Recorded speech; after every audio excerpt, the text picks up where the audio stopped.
తొందరగా ప్రభుత్వం వాళ్ళకి ఇల్లు కట్టియాలి. సో ఈ 5 లక్షలకి ఇంకా అడిషనల్గా కూడా యాడ్ చేసినా కూడా తప్పలేదు. పర్సనల్గా ఎవరైనా ప్రభుత్వ స్కీమ్ కాకుండా వాళ్ళకి కొంచెం ఉన్నంతలో మంచి కట్టుకోవడానికి అవకాశం అయితే కల్పించాలి. ఊరికి సేవ చేసిన వాళ్ళని అట్లా వదిలేయడం కూడా కరెక్ట్ కాదు. ఒకసారి సర్పంచ్ గారు ఏం మాట్లాడతారో ఇందాం.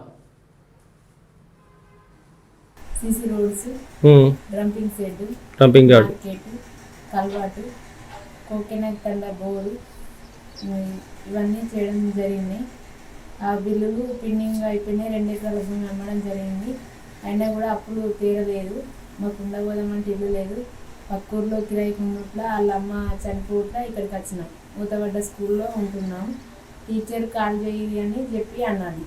అంటే మేము ఇక సార్లతో అటు ఇటు మాట్లాడి మాకు ఇల్లు రాలే, ఇలాంటి మాకు బిల్లులు కూడా రావాలి, ఇల్లుతో పాటు మాకు బిల్లులు వచ్చేయాలి.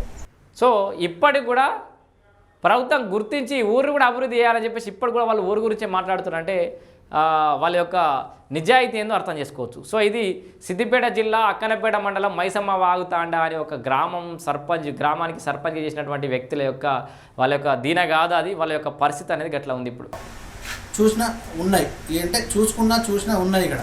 అంటే అప్పుడున్న గవర్నమెంట్ కావచ్చు, ఇప్పుడున్న గవర్నమెంట్ కావచ్చు, గవర్నమెంట్కి ఆదేశాల ప్రకారము అనుసంధానంగానే పనిచేస్తారు సర్పంచ్ అనేటోళ్ళు. కలెక్టర్ ఆదేశాల వరకు, ఎంపీడీఓ ఆదేశాల వరకు పనిచేస్తారు. ఊళ్ళో అభివృద్ధి పని అనేది ఏ ఊరికి వెళ్ళినా, ఏ ఇంటికి వెళ్ళినా, ఏ తండకి వెళ్ళినా చెప్పే పరిస్థితి ఉంటుంది.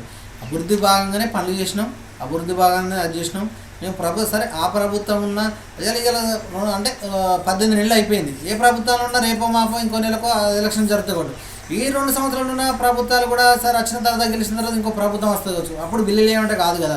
మాకు ఏ ప్రభుత్వాలు ఉన్నా మాకు డబ్బులు మాకు మీరు చేసిన బిల్లులు మాకు ఇవ్వాలి తక్షణమే. మంత్రి గారు పునఃప్రవకరణ కూడా దీనికి ఎట్లయితే ఇల్లు శాంక్షన్ చేయించడో అదే రకంగా కూడా మా బిల్లులు కొంచెం చేయాలి. ఇంకెందుకంటే మాలాంటి సర్పంచులు కూడా ఇక్కడ రోడ్డు మీద పడే పరిస్థితి ఉంది. కొంతమంది అయితే ఆత్మహత్య చేసుకున్నారు కూడా.